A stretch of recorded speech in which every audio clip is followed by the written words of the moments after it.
Radhe Radhe friends. आज हम जान रहे हैं कि शिव जी को कौन सी ऐसी चीजें अर्पित करना चाहिए। श्रावण महीना शुरू होने जा रहा है और श्रावण महीने भर हमें शिव जी की पूजा अर्चना उपासना किस तरीके से करनी है। हमेशा मैंने आपसे बताया है कि शिव जी की पूजा अर्चना तो हम 12 महीने कर सकते हैं।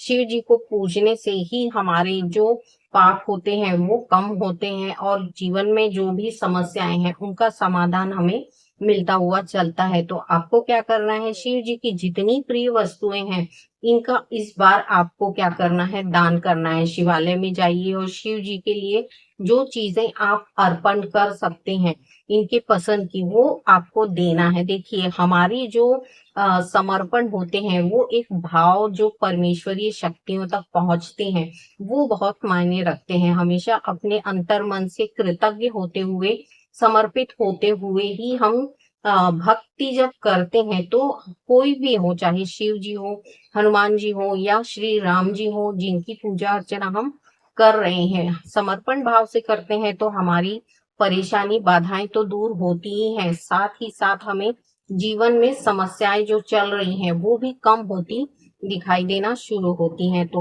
आपको इस श्रावण महीने में क्या करना है, यदि आपको नंदी दिख जाते हैं, देखिए गाय को तो हम रोटी दे रहे हैं, गाय को रोटी किस तरीके से आपको देना है, आपको रोटी में हरी मूंग डालना है, गुड़ डालना है और यदि काले तिल मिल जाते हैं वो भी आपको डाल देना है इसमें, और थोड़ी सी चुटकी भर हल्दी डाल देना है। ये आपको गाय को देना है।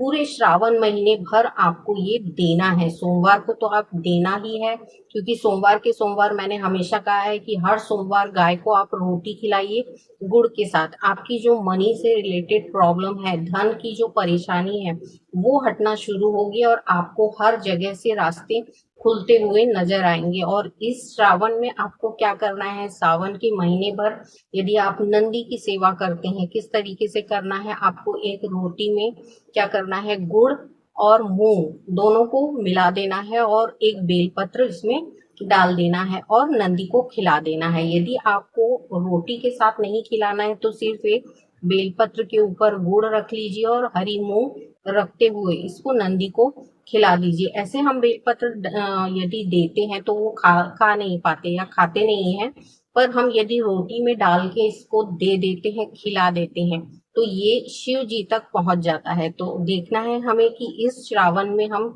क्या ऐसी चीजों को कर सकते हैं जिनसे हमारे जो परेशानी है, बाधाएं हैं, इनके रास्ते खुलते चले जाएं। मैंने हमेशा कहा है शमी पत्र जो है वो शिव जी को अति प्रिय है। जितने भी शमी पत्र मिल जाते हैं, यदि 108 शमी पत्र आपको मिल जाते हैं तो किसी भी एक सोमवार आप इनको अर्पित कर दीजिए। बेलपत्र आप रोज भी चढ़ा सकते हैं पूरे श्रावण महीने तक। बेलपत्र का अलग महत्व है, शमी पत्र जो होता है इसका एक अलग महत्व है। यदि शमी पत्र आप शिव जी को अर्पित करते हैं, 108, 51, 11 या 21 जितने आपको मिल जाते हैं, हर सोमवार चढ़ाना चाहते हैं तो चढ़ा सकते हैं, बहुत अच्छी बात है। इसके अलावा शमी पत्र का एक महत्व ये है कि शिव जी को ये अति प्रिय होता है और शमी पत्र के अर्पित करने से हमारी जो धन से रिलेटेड परेशानी है वो दूर होती है, क्योंकि शमी का जो वृक्ष होता है उसमें माता लक्ष्मी का वास होता है। शमी के पुष्प यदि आपको मिल जाते हैं तो ये शिव जी को अर्पित करिए। श्रावण महीने में इसका बहुत ही महत्व है। जब हम शमी के पुष्प भगवान शिव को अर्पित करते हैं तो माता लक्ष्मी अति प्रसन्न होती है और वो आपकी दिक्कतों और परेशानियों को दूर करने के लिए स्वयं आपके साथ आती हैं। देखिए हमेशा मैंने कहा है, शिवलिंग पर जब भी आप जल अर्पित कर रहे हैं तो आपको सादा जल ना चढ़ाते हुए उसमें या तो गंगा जल मिक्स करना है, यदि आपके पास गंगा जल नहीं है तो उसमें थोड़ी सी शक्कर डालिए और एक इलायची डाल दीजिए। उसके बाद शिव जी को अर्पित करिए, यानी शिव जी का अभिषेक करना है। एक ये जल होता है जिसको आप चढ़ा सकते हैं हर रोज। इसके अलावा कौन सा है, एक लोटे जल में आपको क्या करना है, कच्चा दूध डालना है, शहद डालना है, इसके अलावा थोड़ा सा शुद्ध घी डालना है। देखिए शक्कर, शहद और घी ये तीनों ही लक्ष्मी की परेशानियों को दूर करते हैं। ये आपको दूसरा जल बताया मैंने, इसमें क्या डालना है, शहद डालिए, आप शक्कर डालिए और थोड़ा सा घी डालिए। ये हो गया दूसरा जल। अब तीसरा जल कौन सा होता है? तीसरा जल होता है पंचामृत जल।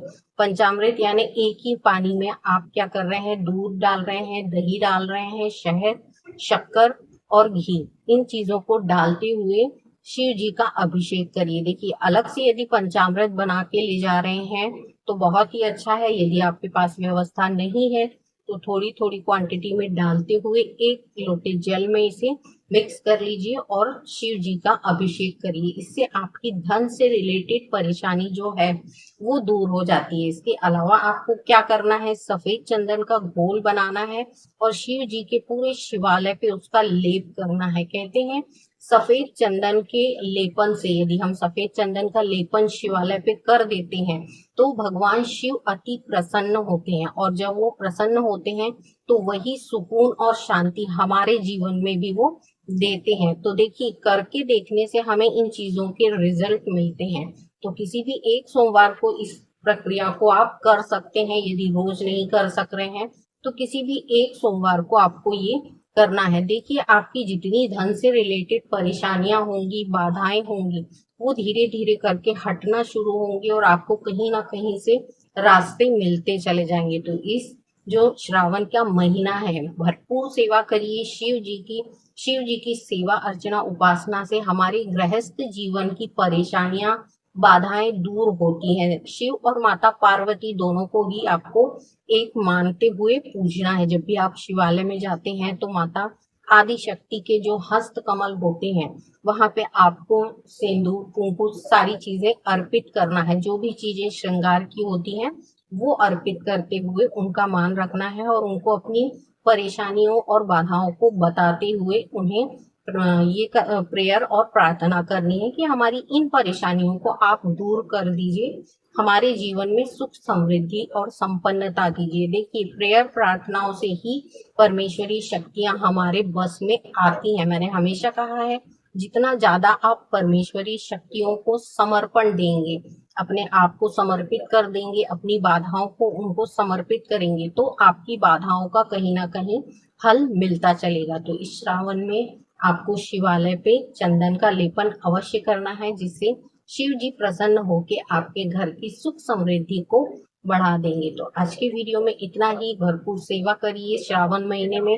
भगवान शिव और माता पार्वती की और नंदी की सेवा भी करना है आपको, क्योंकि नंदी जो है शिव जी के अति प्रिय है। इसलिए नंदी जी की सेवा में आपको पूरे श्रावण महीने में अपनी सेवा अर्चना उपासना देनी है। देखिए, एक ही महीना हमें मिलता है शिव माता पार्वती की सेवा करने के लिए, जब वो धरती पे आते हैं। वैसे तो हम 12 महीने करते ही हैं सेवा, पर ये विशेष जो पूजा अर्चना होती है, इनके करने से हमारे घर में सुख समृद्धि आती है। तो आज के वीडियो में इतना ही।